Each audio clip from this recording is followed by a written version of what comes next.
Welcome to Monique Jordan's channel. Please like, share, and or subscribe for more videos. Oh, and leave us a comment if you like what you see. Much love. So sit back, relax, kick your feet up, and most of all enjoy. Much love.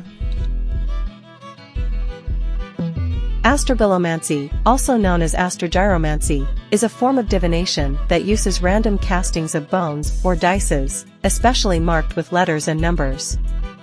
From astragalos, dice or knucklebone, a Greek word referring to the knucklebone or vertebra of an animal. Originally, as with dice games, the dice were quadruped knucklebones or other small bones. Marked astragali of sheep and goats are common at Mediterranean and Near Eastern archaeological sites, particularly at funeral and religious locations. For example, marked astragali have been found near the altar of Aphrodite Urania in Athens, Greece, suggesting astragolomancy was performed near the altar after about 500 BC. Modern dice, as we know, are believed to have been first used by the Egyptians around 1400 BC. Romans divined with astragals, the knuckle bones of sheep. Greek dice divination, associated with the gods Hermes and Athena, was very popular among the people. Numbers on the dice were associated with letters to form words that had a bearing on questions asked by the diviner. Sometimes used was an associated, primarily ritual of writing questions on paper and passing it through the smoke of Jupiter wood. In another method, the bones were thrown and readings were taken either from the position of the bones, the nature of the upward pointing side, or from the arrangement formed upon a formal pattern or grid in a similar fashion as geomancy. European fortune-tellers used a simplified and formulaic dice divination system descended from the late antique astrological practice, called the part of fortune. Dice representing the planets would be thrown onto an astrological diagram of the houses. The result was read as the part that luck would play in the different areas of a person's life. The Metropolitan Museum of Art shows boned dice used by the Shona people of Africa. These are called hakata. They have been in use for thousands of years, and remain extant. Although dice sets are most commonly used for this form of divination, diviners, banganga, may also employ collections of shells, seeds, or bones. This practice is also found among neighboring Venda, Sangha, and Batoka peoples. The earliest description of the use of hakata divination is documented by a Portuguese visitor to the region in 1586. All these people, before undertaking anything, whether it be a journey, business, or planting, cast lots to discover if the issue will be fortunate or not, and if the lot is not favorable they put off their business for that day.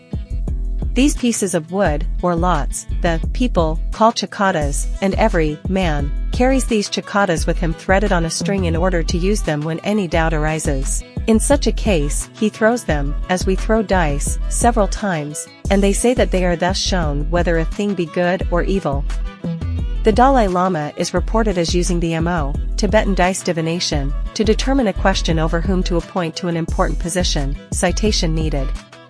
Tibetan divination has long featured the MO, or dice, in making everyday decisions. There are books written by various lamas on interpretations for the casting of dice. The standard way of divining with dice these days is to draw a 12 circle on a piece of cloth and then divide it with lines into 12 equal segments, the lines pointing as though to the numbers on a clock. Each segment in between is numbered, starting with 12 to the right of the 12 o'clock position and working clockwise down to 1 in the 11 o'clock position. The two dice roll cleromancy, for asking a question. The dice should then be shaken in a cup by the Kairant. Some say it should be done with the left hand, many gypsies insist on the right. Two dice should then be poured or tossed into the circle. If one rolls out, it should then be ignored. If both roll out, the dice should be rethrown. If they roll out of the circle again, the session should be stopped, as this is regarded as a bad omen for those involved. The three dice roll astragolomancy, for a more general reading. This system was used by the ancient Tibetans. The same rule applies concerning dice rolling out of the circle, but if one dice lands on top of another and stays there, it means that the Kairant will either receive a gift, something of value, or be forewarned about a situation, this to be interpreted by the reader. The simple method. A list of 20 possible answers, numbered from 4 to 24, must be written out. A pair of ordinary dice is then thrown and their numbers added together and written down.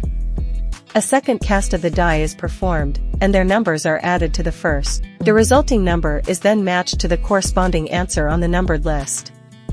According to ancient occult tradition, Mondays, Tuesdays, Wednesdays, Thursdays, and Saturdays are the most favorable days of the week for the casting of the dice. You should not attempt it on Fridays and Sundays. Thanks for watching this video. I hope you come back soon. So till the next time, much love.